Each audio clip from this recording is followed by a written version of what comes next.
Hey friends, Ash here with Gents. How are you doing? Hope you're doing well. Today we're going to be talking about some fragrances that flew completely under the radar when they were released. They're fragrances that flopped for the most part. Yeah, these ones, whether people didn't know about them or didn't care, they didn't really pop. They didn't take off. And it makes sense with most of these when you take a look at them for one reason or another. But they're not all bad. Some of these are actually really, really good. So let's check these out, these under the radar fragrances, and see how many you know. Maybe you know all of them, maybe none of them. Let's see.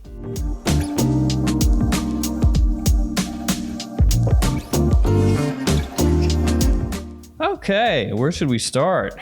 I don't know, let's do this one. I reviewed this fragrance right after it came out, after I was able to get my hands on it. It's from Ralph Lauren, and it's Polo Sport Fresh. It's got mint, citrus, and sea notes, a little bit of woodiness in there as well. Pretty much what you'd expect. It's right on the name. It's a sport fragrance that is also fresh.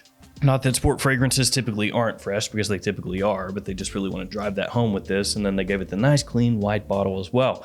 When you hold this in your hand though, you can tell Ralph Lauren didn't put too much effort into this one. They didn't really try to put a lot into the presentation. Yeah, it follows along with the Polo Sport style and everything, but you would think if they were gonna put a little more effort into it, that they would have made, I don't know, maybe the cap not be the cheapest piece of crap that you've ever felt in your hand ever, and also make the atomizer less than complete garbage, which is what it is. Maybe that didn't come across as well on camera, but this atomizer is just...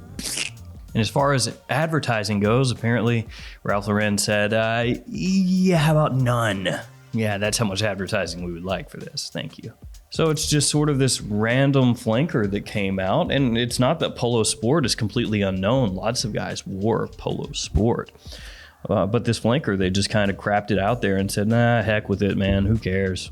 Which brands do every so often, and it makes no sense to me. They'll invest the money into making a new fragrance, and then when it comes out, they just say, yeah, actually, just let that go off and die. The fragrance itself, though, is really not that bad. It's not anything hyper unique or anything, but it's got a nice citric opening, very fresh in the open as well. That mint really helping push it. And then as it dries down, it's just a nice, clean, semi-aquatic, woodsy scent. Nothing wrong with it. It smells completely fine. If you can pick it up for a good price, it's nice. Next up, something from Cavalli, Roberto Cavalli, which their Uomo line, really good. Especially for the price. Uomo Silver Essence, La Notte, if you can find it, and Deep Desire. Those are all really good. Cavalli wanted to go a new direction, and so they came out with this. Paradise Found. Bottle looks like an emerald, like a very fancy gemstone.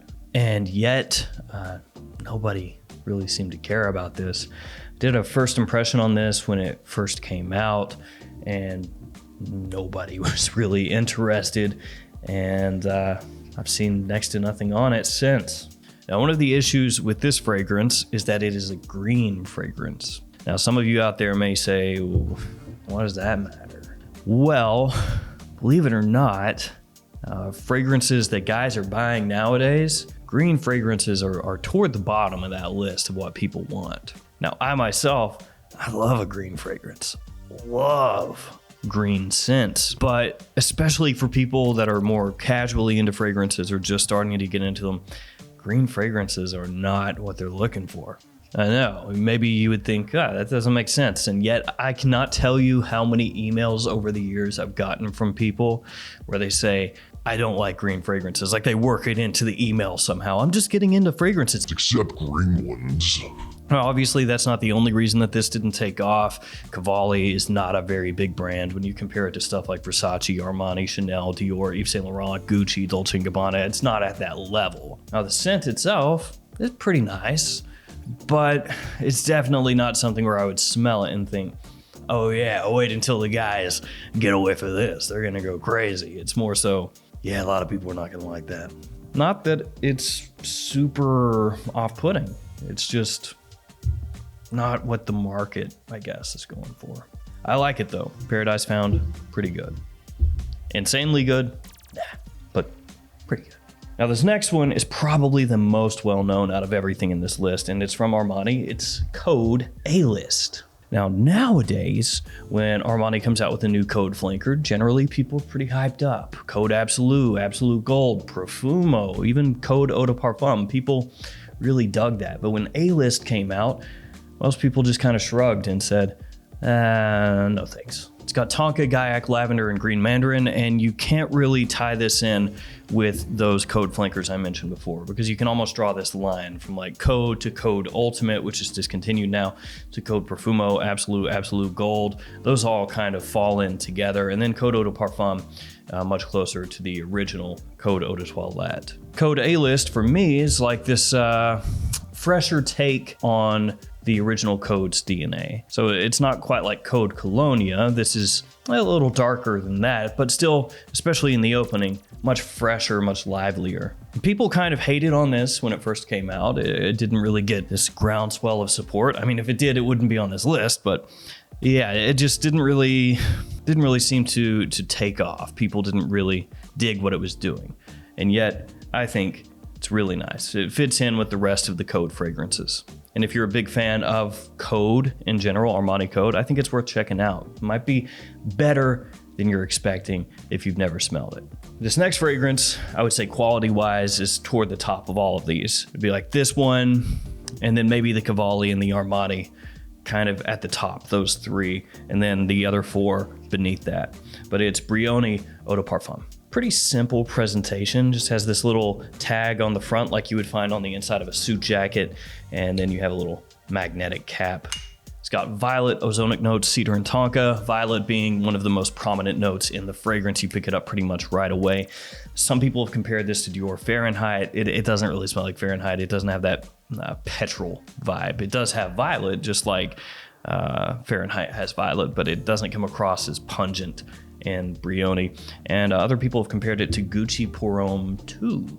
I get what people were talking about with that comparison to Gucci Pour Homme 2, because this does have kind of a very smooth, relaxing feel to it, which is what a lot of people were drawn to with Gucci Pour Homme 2. And you can get kind of a similar vibe from this one.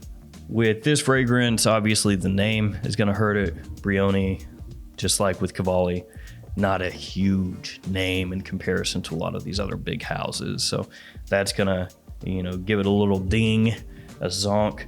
And then of course the fragrance itself, with that violet leaf playing such a prominent note, not really the easiest style of fragrance to punch through all the other designers coming out and get a whole bunch of sales. But the scent itself, very good. Another solid one. This next fragrance, probably my least favorite out of the 7.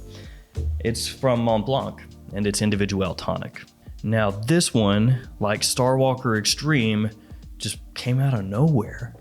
Montblanc didn't advertise them. They didn't release it on any of the websites that you would expect it to pop up on.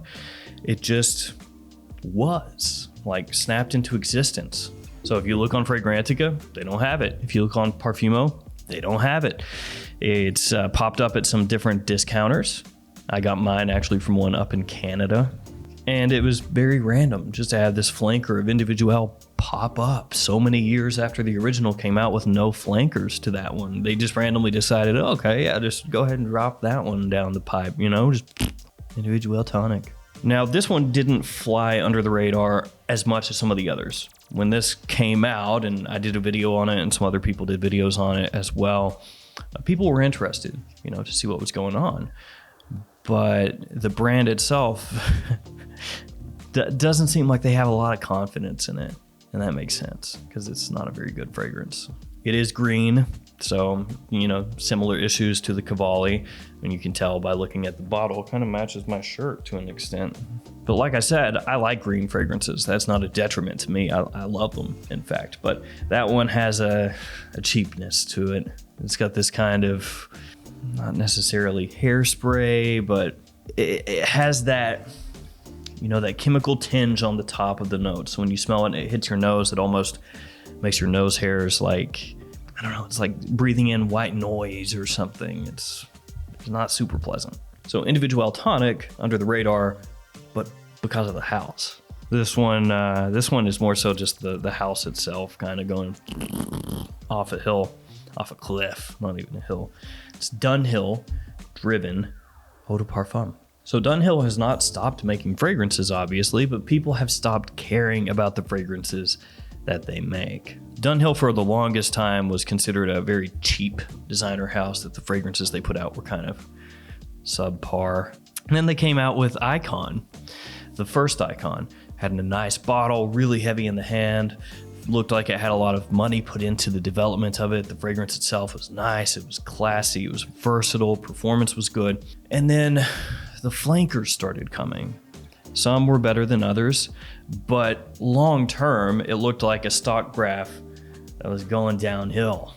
You'd have one flanker like, oh, that one's not so bad. Oh, that one's not very good. Oh, it's a little better. Oh, that's pretty bad. And then it got to Dunhill red and blue, Icon Racing red and blue. And those suck. So they basically foobarred the Icon line. It sucks. So then they go, okay, well, let's do a new line of fragrances, Driven. It's not great. It's the quality appears to be pretty low. The fragrance itself is not offensive. You don't smell it and go, ooh, it's so nasty. You don't get that, but you do get, oh, it smells kind of cheap. It smells like it should be in their Desire line. You know, the little flask with the cheap cap that flips up all around. It smells like it should be in that line. It doesn't smell like it's a step above. It smells like that. And you can tell people aren't really interested because this hit discounters and then the bottom fell out price-wise. I've seen Dunhill Driven at times, both this one and the new Eau de Toilette, also known as Dunhill Driven Blue, going for under $30. That's not to say that, you know, in the future they won't come out with something awesome, but here lately, anything they come out with, people just don't care. All right, last but not least, Ballmain Homme. It's got a really nice bottle. It looks very simple, but I like the coloration. I like the top. It has a military design to it. It looks really nice. The cap has this great design on the top of it as well. And this is one a lot of people actually were looking forward to. They were saying, oh man, look, they're getting back into the game here, giving us a new mint fragrance. And then it came out and not so great. Tonka leather, violet leaf, saffron, and nutmeg, some of the notes in the fragrance. And it's not that it smells bad. It doesn't. It's just kind of like the Dunhill, one of those fragrances where you smell it and you go, yeah, it's fine. But 10 minutes later, I've forgotten what it smells like.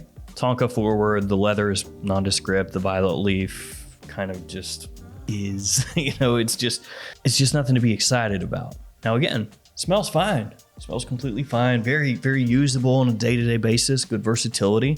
If you can pick it up for the right price, I think it's still worth owning. But people were expecting more. That's the issue. And so with this one, it had this small amount of grassroots support before it came out. And all these people, they lined up to buy it. Well, a small number, but they lined up to buy it. And basically how they perceived it was going to determine how the fragrance was accepted fragrance community wise. So what I mean by that is if they got it in and the majority of the people said, wow, this is friggin' awesome, then that was going to be word of mouth. And all of a sudden, lots of people were going to be picking it up. Instead, what happened is most people said, yeah, it's just kind of boring and the performance isn't great.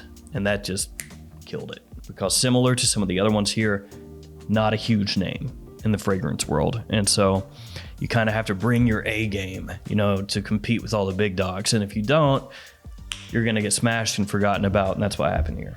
Still though, I think I would rather wear that over the Dunhill, over the Mont Blanc pretty easily. So there we go. 7 fragrances that flew under the radar.